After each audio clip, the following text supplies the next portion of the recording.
ও মুসলমানেরা, তোমরা মুসলমান কেন একজন মুসলমান হয়ে আরেকজন মুসলমানের কাছে যাও, ওসিলা ধরো। আমরা বলবো হুকুম করেছেন কে? জোরে বলেন না কে? ইয়া আইয়ুহাল্লাযীনা আমানু তাকুল্লাহা ওয়াবতাগু ইলাইহি ওয়াসিলা। এটা কালাম কার? আমাদেরকে আবার বলবেন, ঠিক আছে ওলির কাছে গেছো, ওলি তোমার কোনো উপকার করতে পারে না, ওলি তোমার কোনো উপকারে আসতে পারে না, সেই জন্য ওলির কাছে যাওয়ার দরকার নাই। আমি বলি যেরকম তুমি অসুখ হইলে ডাক্তারের কাছে যাও, সেই রকম আমরা আল্লাহর ওলির দরবারে যাই, যদিও বা ভালো করার মালিককে। জোরে বলেন না কে? তাহলে ডাক্তারের কাছে কেন যান? ডাক্তারের কাছে যেতে হবে, এটাই হলো আল্লাহর সিস্টেম। আল্লাহ, জোরে বলেন না কার সিস্টেম? আল্লাহর সিস্টেমের বাইরে চলা যাবে? যেরকম নামাজ হলো ফরজ, নামাজ কি ফরজ, কিন্তু ওযু যদি না বানাই নামাজ হবে? যেরকম নামাজ ফরজ, নামাজের জন্য যা যা লাগে তাও ফরজ। নামাজ পড়া কি? কিন্তু নামাজের জন্য যে জিনিস লাগে ওটাও ফরজ। কেন? কারণ এটা ছাড়া নামাজ হবে। এই জন্য বাবা, আল্লাহকে হাসিল করতে যদি চাও, আল্লাহকে যদি পাইতে চাও, আল্লাহকে হাসিল করা যেরকম ফরজ, ঠিক তদ্রূপ ভাবে ওলি আল্লাহর কদমে যাইয়া মুরিদ হওয়া ফরজ। যেরকম নামাজের জন্য ওযু ফরজ, সেরকম আল্লাহকে পাওয়ার জন্য পিঠ ধরাও। এটা আমার কথা না, আল্লামা জালালউদ্দিন সুয়ুতী রাহমাতুল্লাহ আলাইহি বলেছেন। বড় করে বলে সুবহানাল্লাহ। ঠিক কি না? আরো জোরে বলেন না ঠিক কি না? এই জন্য আমার আল্লাহ পবিত্র কোরআনে ঘোষণা করেন, এলান করেন, আমার আল্লাহ কুল কায়নাতের মানুষকে জানিয়ে দেন, এলান করে দেন, বিসমিল্লাহির রাহমানির রাহিম। ইন্নাল্লাযীনা ইউবাইউনাকা ইন্নামা ইউবাইউনাল্লাহ ইয়াদুল্লাহি ফাওকা আইদিহিম। আল্লাহু আকবার বলেন। কেন? এই জন্য আল্লাহ বলতেছেন, বান্দা তোমরা সন্দেহ করিও না। যখন নবীর হাতে সাহাবারা হাত দিছিল, অনেকে সন্দেহ করেছিল যে এরকম আমরা মুর্শিদের হাতে যখন হাত দেই অনেকে সন্দেহ করে। আমার আল্লাহ বলেন সন্দেহ কইরো না। ইন্নাল্লাযীনা ইউবাইউনাকা, যারা ওলির হাতে নবীর হাতে বায়াত দিল, ও মুসলমান, ও আল্লাহর বান্দা, ওই হাত ছিল মুর্শিদের হাত নয়, নয়, নয়। ওই হাত এর ভিতরে আছে আমি আল্লাহর কুদরতি হাত। কুদরতি হাত কার? জোরে বলেন না কার? এরপরে বলতেছে ইয়াদুল্লাহ ফাওকা আইদিহিম। আবার আল্লাহ এলান করছেন দ্বিতীয়বার শক্ত করে বলছেন, যাতে সন্দেহ না করো। ইয়াদুল্লাহ মানে আল্লাহর হাত। এখানে বলতে হবে আল্লাহর কুদরতি হাত। ফাওকা আইদিহিম, তোমার হাতের উপর আছে আল্লাহর কুদরতি হাত। যেই বান্দার হাত ধরে রাখে ওই বান্দা কখনো পথভ্রষ্ট হতে পারে? জোরে বলেন না পারে? কারণ সব ক্ষমতার মালিককে আল্লাহ বলতেছেন, ও আল্লাহ, আমরা প্রশ্ন করতে পারি, আল্লাহ তুমি ডাইরেক্ট বলতা আল্লাহর হাতে বায়াত নাও, কিন্তু নিল ওলির হাতে, নিল রাসূলের হাতে, তুমি কেন বললা তোমার হাত? হাত তো নবীর, হাত তো ওলির, কিন্তু আল্লাহ বললেন নিজের হাত। ব্যাপার কি? ব্যাপার কি? আল্লাহ বলেন এটার নাম হলো সিস্টেম। এটার নাম কি? সিস্টেমের বাইরে যাওয়া যাবে এরকম সিস্টেম কি আর নাই? আছে বলে না সিস্টেম নাই? আমাদের দুই কাঁধে কয়জন ফেরেশতা? নাম কি? কেরাবান। এদের কাজ কি? ভাত খাওয়া, গান শোনানো, হ্যাঁ টুনটুনি বাজানো, নামাজ পড়া, জিকির করা, নাকি হিসাব লেখা? একজন লেখেন নেকি, আরেকজন লেখে বদি। বলে না একজন লেখেন নেকি, একজন লেখে। এখন আমি যদি প্রশ্ন করি, আল্লাহ তুমি কি হিসাব কিতাব জানো না? আল্লাহকে অঙ্কে কাঁচা?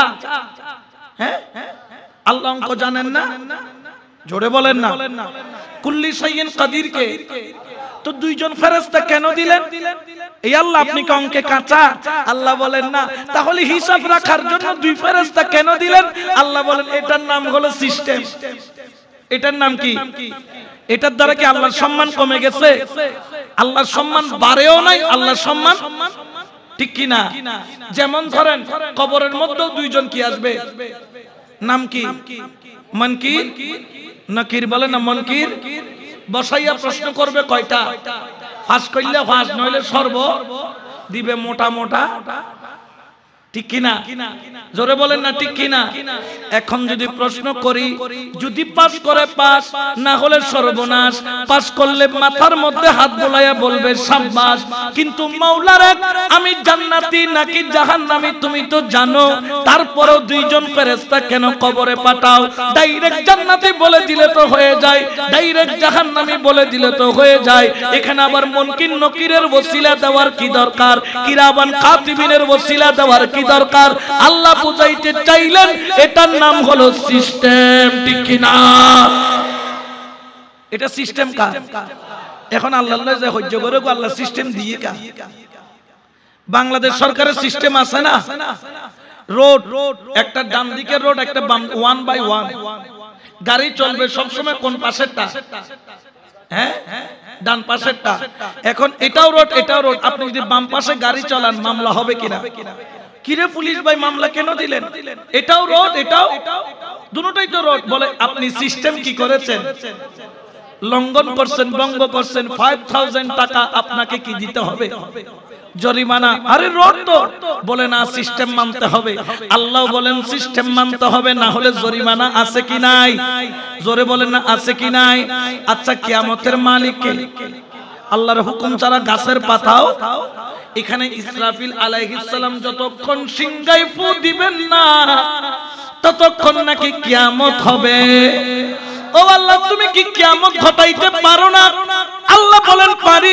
তাহলে ইসরাফিলের কি দরকার? মাধ্যম কি দরকার? ওসিলা কি দরকার? আল্লাহ বুঝাইতে চাইলেন এটার নাম কি? সিস্টেম, ঠিক কিনা? যেমন ধরেন আরেকটা বুঝাই দিই, একদম ক্লিয়ার হয়ে যাবে। আচ্ছা বলেন তো, প্রত্যেক বছর পূর্ব দিক থেকে, উত্তর দিক থেকে দক্ষিণে বাতাস যায়, দক্ষিণ থেকে উত্তর দিকে বাতাস যায়, এগুলা পরিচালনা করেন কে? একদিকের বাতাস আসে গরম, আবার উত্তর দিক থেকে ঠান্ডা। আল্লাহ বলেন এই বাতাসগুলা ধাক্কায়া নেওয়ার জন্য আল্লাহর একদল ফেরেশতা আছে। সুবহানাল্লাহ। আল্লাহর একদল কি আছে? আল্লাহ তুমি ফেরেশতা দিয়ে ধাক্কা দাও কেন? তুমি চাইলে তো বলতে পারতে এ বাতাস যাবা আর আসবা, বাতাস তো দৌড়াইতো। আল্লাহ বুঝাইতে চাইলেন ফেরেশতার মাধ্যম দিয়ে ধাক্কায়। এটা হলো কার সিস্টেম? সিস্টেম কার? তাহলে আল্লাহর সিস্টেম আছে কি নাই?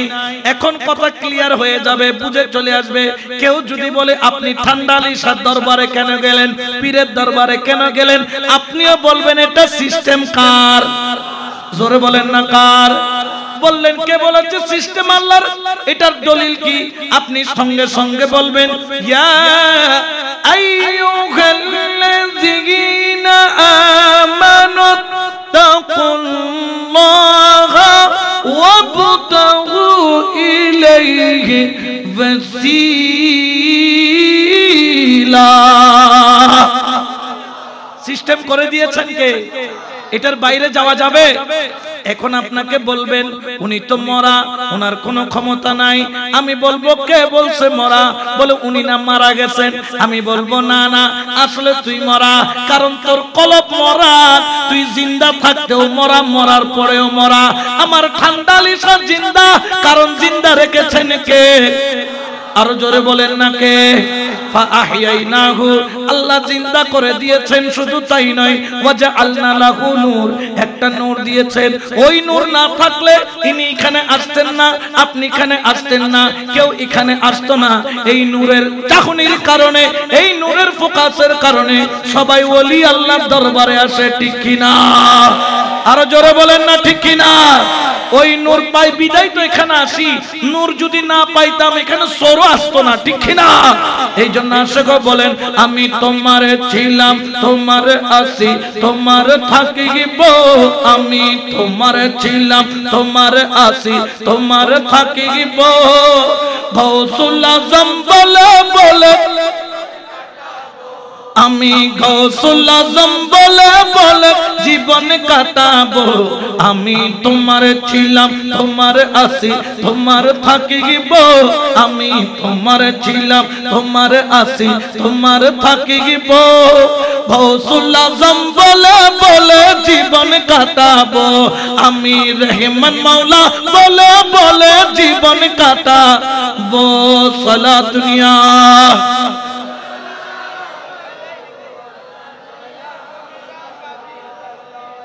বাবা সিস্টেম লাগবে কিনা সিস্টেমের বাইরে চলা যাবে এই জন্য যখন আপনি বলবেন তখন তারা বলবে উনি তো তোমার মতো আমার মতো উনি তো মানুষ আমি বললাম উনি মানুষ তুমি বেহুশ উনি কি মান তুমি বেহুশ কারণ কি কারণ ওই ব্যক্তি মান এবং হুশওয়ালা যে মওতের সময় আজরাইল যখন চলে আসে একদিক দিয়ে আজরাইল আসে আরেক দিক দিয়ে শয়তান আসে শয়তান তোমাকে বেহুশে পাইয়া তোমার ঈমানটা চুরি করে নিয়ে যায় তোমার কোনো হুঁশ থাকে আমার ঠান্ডা লিসা হুঁশওয়ালা কারণ সাকরাতের সময় শয়তান কাছে আসতে পারে না কারণ তিনি বেহুশ নন তার হুঁশ বরাবর ঠিক আছে ঠিক কিনা এইজন্য আশিক বলেন আমি কি মরণকে ডরি আমি কি মরণকে ডরি আমি কি মরণকে ডরি আমি কি মরণকে ডরি বুকের পাঠা শক্তই আছে বুকের পাঠা শক্তই আছে মালিক মৌলা মাঝি ভান্ডারি আমি কি মরণকে ডরি আমি কি মরণকে ডরি আমি কি মরণকে ডরি সুবহানাল্লাহ বলেন কারণ আমার হুঁশও আছে আকলও তুই তো বেহুশ তুমি তো অনেকে হুঁশওয়ালা মানুষ বেহুশ হয়ে যাচ্ছে সাকরাতে ঠিক কিনা ফখরুদ্দিন রাজি পর্যন্ত ইন্তেকালের সময় শয়তানের সাথে মুনাজারায় পরাজিত হয়ে গিয়েছিলেন শয়তান যখন ফখরুদ্দিন রাজিকে অ্যাটাক করলো সাকরাতে কারণ একদিক দিয়ে রূহ যাচ্ছে এক কষ্ট ওই দিক দিয়ে শয়তান আসছে উনি 360টা দলিল দেওয়ালে লিখে রাখছেন এক আল্লাহ শয়তান বলে দলিল দাও উনি দলিল দেয় শয়তান খণ্ডন করে উনি দলিল দেয় শয়তান খণ্ডন করে উনি দলিল দেয় শয়তান খণ্ডন করতে করতে করতে করতে দেখে এক্সট্রা শয়তানের কাছে দলিল একটা আরো বেশি ফখরুদ্দিন রাজি হু করে কেঁদে দিলেন উনি একবার নাজমুদ্দিন কুবরা রাহমাতুল্লাহ আলাইহির সোহবতে গিয়েছিলেন ওনার একটু দয়া হলো দেখতেছে বেচারা মাওলানা ঈমান নিয়ে যাইতে পারতেছে না তাফসীরে কবির লিখেছেন তিনি বড় বিখ্যাত তাফসীরের কিতাব এরপরেও উনি বেঈমান হয়ে যাচ্ছেন নাজমুদ্দিন কুবরা এক মুষ্টি পানি নিলেন বললেন এ ফখরুদ্দিন কে দে বলে দাও বিনা দলিলে এক খোদা আল্লাহকে পাওয়ার জন্য আল্লাহর দলিল দরকার হয় না এক খোদা বলে দাও বিনা দলিলে সঙ্গে সঙ্গে কানে আওয়াজ গেল উনি বলে দিলেন ইবলিস বিনা দলিলে এক খোদা ইবলিস কাইন্দা মাইন্দা পালাইলো হায় হায় নাজমুদ্দিন কবর আমারে শেষ করে দিল আল্লাহ হল আজকে ফখরুদ্দিন রাজির 12টা বাজায় ফেলছিলাম ঠিক কি না কিন্তু আমাদেরকে পারবে না কেন কারণ আমাদের মালিক আছে কি নাই জোরে বলেন আছে কি নাই কারণ এই মালিকের নাম হলো সিস্টেম যার নাম হলো ওসিলা ওরে আমিও যার আজরাইলও তার দুইজন করি দুই চাকুরি আমিও যার আজরাইলও তার ওরে দুইজন করি দুই চাকুরি আজরাইলে জানে কবজ করে আজরাইলে জানে কবজ করে আমি করি তোরে তাবেদারি আমি কি মরণকে ডরি আমি কি মরণকে ডরি আমি কি মরণকে ডরি বুকের পাটা শক্তই আছে বুকের পাটা শক্তই আছে মালিক মাওলা মাঝি ভান্ডারি আমি কি মরণকে ডরি আমি কি মরণকে ডরি আমি কি মরণকে ডরি সালাতুনিয়া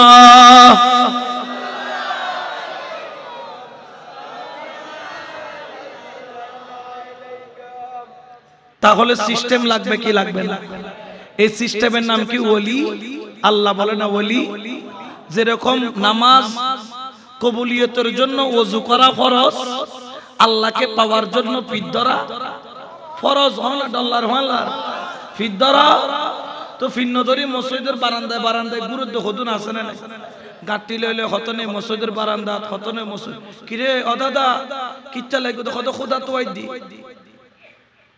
মসজিদের বারান্দায় বারান্দায় ঘুমে ঘুমে দিন কাটায় আছে কি নাই কি খুঁজতেছে আল্লাহ বলেন না কি খুঁজতেছে এর মাথায় একটা কোরআন শরীফ দিয়ে বলেন তো আল্লাহ ভাইসুনি রে দাদা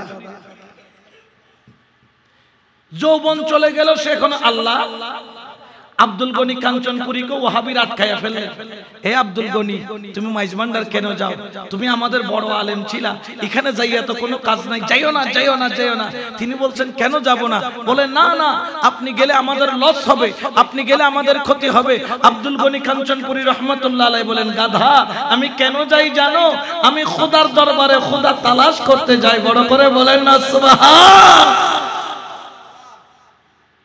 আচ্ছা খোদা কোথায় পাবেন আমাকে দেখান আমাকে একটু বুঝে দেন মসজিদ কার ঘর এটা আল্লাহ বানাইছে না বান্দা বানাইছে ইট দিয়ে দেখনে বন্দাই সিমেন্ট দিয়ে দেখনে বালু দিয়ে দেখনে রড দিয়ে দেখনে ঘর কার বানাইছে কে আল্লাহ একটা ঘর বানাইছে যেটা বন্দার ইটও লাগে নাই বন্দার সিমেন্টও লাগে নাই বন্দার রডও লাগে নাই বন্দার কোনো কর্মচারীও সেটা কোন ঘর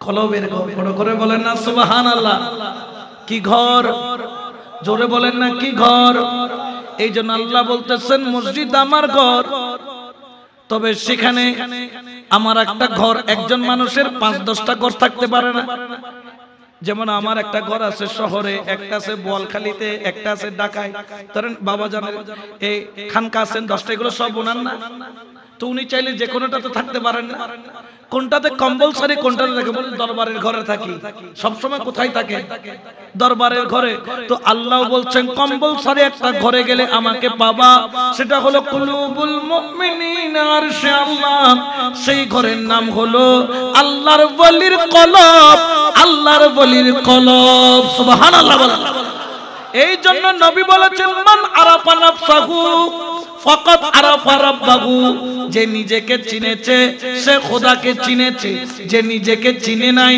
সে খোদাকে চিনে নাই কেন কেন কেন আল ইনসানু সিররি ওয়া আনা সিররাহু মানুষ খোদার রহস্য খোদা মানুষের রহস্য কেন কেন কেন খালাকাল্লাহু আদামা আলা সূরাতিহি আমার কামলিওয়ালা নবীর জবানে আল্লাহ বলেন আল্লাহ সবকিছু কুন ফায়াকুন দিয়া বানাইছে কিন্তু আদমকে কুন ফায়াকুন দিয়া বানাই নাই আল্লাহ বলেন আদম আমি আল্লাহর কুদরতি হাত দিয়া তোরে মানুষ বানাইলাম 40 বছর তোরে জান্নাতে রেখে দিলাম তোরে আমি দেখলাম তোর মোহাব্বত করলাম 40 বছর পরে তোর মধ্যে রূহ নিক্ষেপ করলাম তুই আর দুনিয়ার সবকিছুর মধ্যে পার্থক্য আছে কারণ দুনিয়ার সবকিছু বানাইছি কুন ফায়াকুন দিয়া তোরে বানাইলাম আমি আল্লাহর কুদরতি হাত দিয়া আল্লাহ কেমন বানাইলেন হাদিসের মধ্যে বলেন খালাকাল্লাহু আদম আলা সূরাতিহি আমি আল্লাহর কুদরতি আকৃতির উপর বানাইলাম উচ্চ আওয়াজে বলেন সুবহান